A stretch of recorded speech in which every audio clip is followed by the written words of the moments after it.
दोस्तों, आप सभी का स्वागत है आपके अपने YouTube channel P K study goals पर। आज की इस वीडियो में फिजिक्स का इम्पोर्टेंट क्वेश्चन लेकर आ गई हूँ, जो सभी क्वेश्चन सिलेक्टेड और इम्पोर्टेंट लिए हैं। ये क्वेश्चन प्रीवियस ईयर का क्वेश्चन है, जो हर कॉम्पिटिटिव एग्जाम में पूछे गए हैं। तो चलिए फ्रेंड्स, आपका फर्स्ट नंबर क्वेश्चन से स्टार्ट करते हैं। आपका पहला नंबर क्वेश्चन है, वह उपकरण जिसे परिपथ में हमेशा श्रेणी क्रम में जोड़ा जाता है और इसके माध्यम से परिपथ में विद्युत प्रवाह को मापा जाता है, उसे क्या कहते हैं? आपका ऑप्शन है ए विरूपण distortion meter, B ammeter, C anemometer, D microwave power meter. इसका सही जवाब है ऑप्शन बी एमीटर। अब हम एमीटर का डिटेल्स में जानते हैं। एमीटर एक ऐसा उपकरण है जिसका उपयोग परिपथ को धारा को मापने के लिए किया जाता है। अगर आपका क्वेश्चन पूछ दिया जाए कि एमीटर हम किसको मापने के लिए किया जाता है, तो आपका आंसर है एमीटर का उपयोग हम धारा को मापने के लिए किया जाता है। यह आमतौर पर एक परिपथ में श्रेणी क्रम में जुड़ा होता है। ऐसा इसलिए है क्योंकि जब उपकरण श्रेणी क्रम में जुड़े होते हैं तो धारा समान रहती है, यानी कि बराबर रहती है, तथा एमीटर का प्रतिरोध कम होता है क्योंकि क्रम में अतिरिक्त प्रतिरोध जोड़ने पर रीडिंग बदल जाती है। इसका प्रतिरोध कम होने के कारण इसे बहुत कम प्रतिरोध वाला गैल्वेनोमीटर भी कहते हैं। तो बहुत कम प्रतिरोध वाला क्या कहते हैं? तो गैल्वेनोमीटर भी कहते हैं। नेक्स्ट देखिए, 2 नंबर क्वेश्चन है, जिस तापमान पर वायु में जल वाष्प संघनित होना शुरू कर देगा उसे क्या कहते हैं? तो उसे क्या कहेंगे? उसे हम कहेंगे ओशांक। ओशांक कहेंगे। ओशांक को हम डिटेल्स में जानते हैं। जिस तापमान पर वायु में जल वाष्प संघनित होना शुरू हो जाता है उसे ओशांक कहते हैं। जब आर्द्रता धरातल के ऊपर हवा में संघनन केंद्रकों पर संघनित न होकर ठोस वस्तु जैसे पत्थर, घास तथा पौधों की पत्तियों की ठंडी सतहों पर पानी की बूंदों के रूप में जमा होती है, उसे ओस कहते हैं। जो कि ठंडी में रहती है, ओस कहती है। ओस के बनने के लिए यह आवश्यक है कि ओशांक जमाव बिंदु से ऊपर हो। वायु की सापेक्षिक आर्द्रता को हाइग्रोमीटर से मापा जाता है।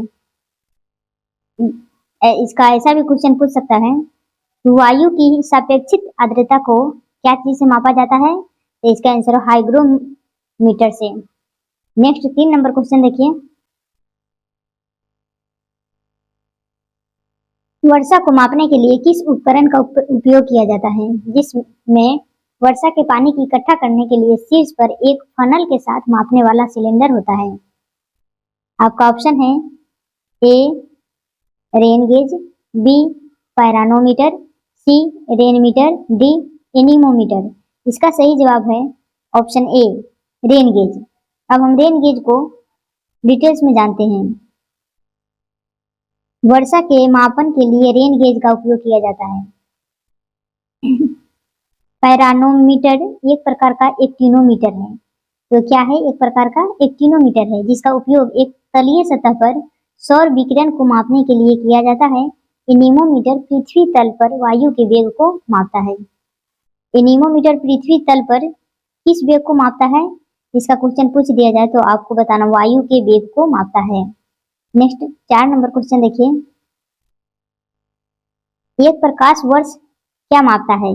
आपका ऑप्शन है डेंसिटी, घनत्व, डिस्टेंस, दूरी, टाइम, समय, इंटेंसिटी ऑफ लाइट, प्रकाश की तीव्रता। आपका सही जवाब है ऑप्शन बी डिस्टेंस, यानी दूरी। इसको अब डिटेल्स में जानिए। इसका अंतरराष्ट्रीय खगोलीय संघ के अनुसार एक प्रकाश वर्ष वह दूरी है जो प्रकाश अपने निर्वात में 1 वर्ष में पूरा कर लेता है। यह इकाई मुख्यतः लंबी दूरियों या 2 तारों या गैलेक्सी जैसी अन्य खगोलीय वस्तुओं के बीच की दूरी मापने में प्रयोग की जाती है। इसकी अधिमान्य इकाई पारसेक है। एक प्रकाश वर्ष लगभग 0.3066 पारसेक के बराबर होता है। नेक्स्ट 5 नंबर क्वेश्चन देखिए, निम्नलिखित में से किस पदार्थ को मानव शरीर में सबसे कठोर पदार्थ माना जाता है, जो कैल्शियम फॉस्फेट से निर्मित होता है और जल में नहीं घुलता है।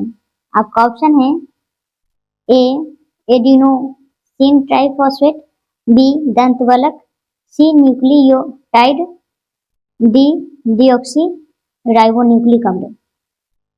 आपका सही जवाब होगा ऑप्शन बी दंतवल्क। अब इसको हम डिटेल्स में जानते हैं। मानव शरीर में सबसे कठोर पदार्थ दंतवल्क है। यह दांतों की सुरक्षा करता है और यह एक कठिन आवरण के रूप में कार्य करता है। एडिनोसिन ट्राइफॉस्फेट एटीपी विशिष्ट यौगिक है। अगर एटीपी का फुल फॉर्म पूछे तो आपको बताना है एडिनोसिन ट्राइफॉस्फेट, जो सभी सजीव कोशिका में ऊर्जा का वाहक एवं संग्राहक है। यह एक कार्बनिक यौगिक है। प्रकृति में इनकी संख्या कितनी है? तो इनकी संख्या है 10 लाख से भी अधिक। न्यूक्लियोटाइड एक न्यूक्लियोसाइड फॉस्फेट समूह से मिलकर बने अणु होते हैं। ये डीएनए और आरएनए के बुनियादी निर्माण खंड है। डीऑक्सीराइबोन्यूक्लिक एसिड डीएनए अणुओं का एक समूह है जो माता पिता से वंशानुगत गुणों या आनुवांशिक जानकारी को उनके संतानों तक ले जाने और स्थानांतरित करने के लिए जिम्मेवार होता है। नेक्स्ट 6 नंबर क्वेश्चन देखिए। 6 नंबर, निर्यात तत्परता सूचकांक किसके द्वारा जारी किया जाता है? आपका ऑप्शन है ए वाणिज्य और उद्योग मंत्रालय, बी विदेश मंत्रालय, सी वित्त मंत्रालय, डी नीति आयोग। आपका सही जवाब है ऑप्शन डी नीति आयोग। अब देखिए यूपीएसआई एग्जाम में पूछा गया है 2021 में, तो 3rd शिफ्ट में। इसको डिटेल्स में देखते हैं नीति आयोग क्या है। तो नीति आयोग निर्यात तत्परता सूचकांक नीति आयोग द्वारा जारी किया जाता है। नीति आयोग प्रतिस्पर्धात्मक सूचकांक रिपोर्ट 2020 में गुजरात के टॉप किया, जबकि दूसरे स्थान पर महाराष्ट्र और तीसरे स्थान पर तमिलनाडु है। ईपीआई में 4 स्तंभ नीति, व्यवसाय परितंत्र, निर्यात परितंत्र, निर्यात निष्पादन शामिल है। वर्तमान समय नीति आयोग के अध्यक्ष कौन है? तो नरेंद्र मोदी प्रधानमंत्री है तथा उपाध्यक्ष श्री सुमन बेरी जी है। नेक्स्ट 7 नंबर क्वेश्चन देखिए। 7 नंबर क्वेश्चन है, द्रव्य या गैस में निलंबित छोटे कणों की टेढ़ी मेढ़ी जिंग जैंग गतिविधि को क्या कहते हैं? तो क्या कहते हैं? तो आपका ऑप्शन है ए विसरण, बी परासरण, सी ब्राउनी गति, डी संपीड्यता। आपका सही जवाब है ऑप्शन सी ब्राउनी गति। हम ब्राउनी गति को डिटेल्स में जानते हैं क्या है।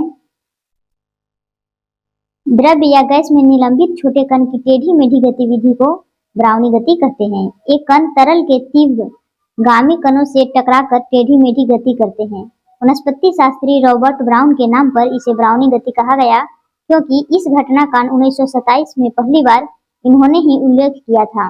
2 या 2 से अधिक पदार्थों का स्वतः एक दूसरे से मिलकर सामग्री मिश्रण बनाने की क्रिया को विसरण कहते हैं।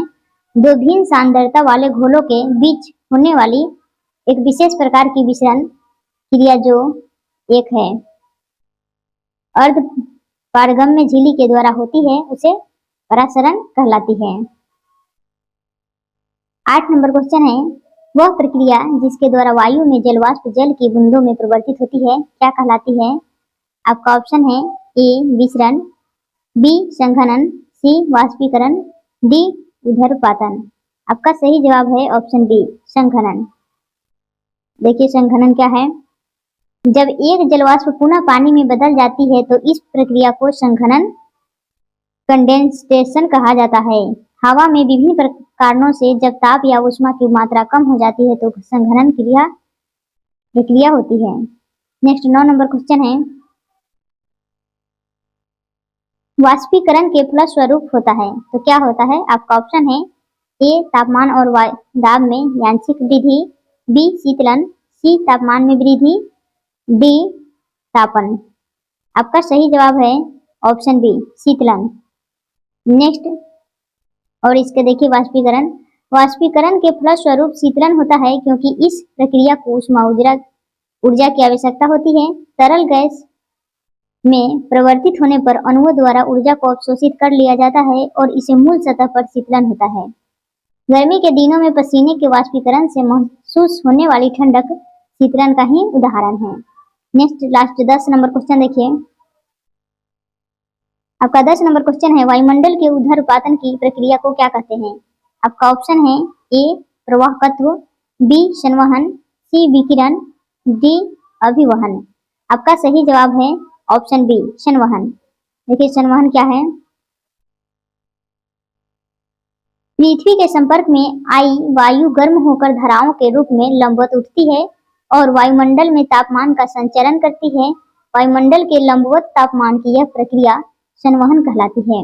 जब वायुमंडल की निचली परत भौमिक विकिरण से गर्म हो जाती है तो उसकी वायु फैलती है, जिससे उसका घनत्व कम हो जाता है और ऊपर उठती है। ऊपर की ठंडी हवा उसका स्थान लेने नीचे आती है, उसी को हम कहते हैं संवहन। Thanks for watching us. मिलेंगे नेक्स्ट वीडियो में। तब तक के लिए मेरे चैनल पर नए हैं तो चैनल को लाइक शेयर एंड सब्सक्राइब जरूर